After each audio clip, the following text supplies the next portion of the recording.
বাংলা টেলিপাড়ার অন্যতম পরিচিত married couple. স্ত্রী কাজ করেছেন অনেক জনপ্রিয় বাংলা ধারাবাহিকে। বর্তমানে মিঠিঝরাতে তাকে দেখা যাচ্ছে। অন্যদিকে স্বামী পরিচালক।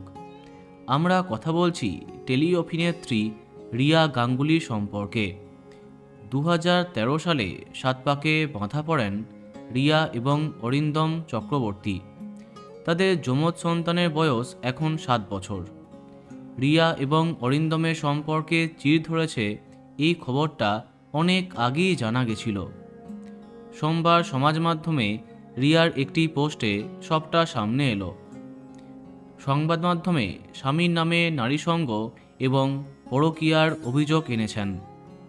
এদিন ফেসবুকে লিখেছেন, আজ থেকে অরিন্দম চক্রবর্তীর সঙ্গে আমার কোনো সম্পর্ক নেই। দয়া করে ওর বিষয়ে কোনো কিছু জানতে চাইবেন না। এই বিষয়ে সংবাদ মাধ্যমে রিয়া জানান, তিনি ডিভোর্সের সিদ্ধান্ত নিয়েছেন।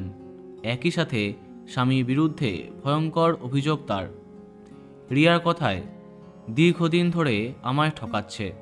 নারী সঙ্গ থেকে শুরু করে আমার সাথে খারাপ ব্যবহার। আমার পিঠ ঠেকেছে। সন্তানদের দিকে তাকিয়ে সিদ্ধান্ত নিয়েছি।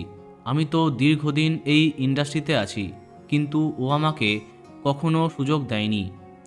কারণ তাহলে সেটে ওর কাণ্ডকারখানা আমার চোখে পড়ে যাবে। তার অভিযোগ, ও নতুনদের সঙ্গে নোংরামি করে। সব প্রমাণ আছে আমার কাছে। এছাড়াও স্বামীর থেকে ডিভোর্সের সাথে খোরপোশ চান তিনি, সে কথাও জানিয়েছেন।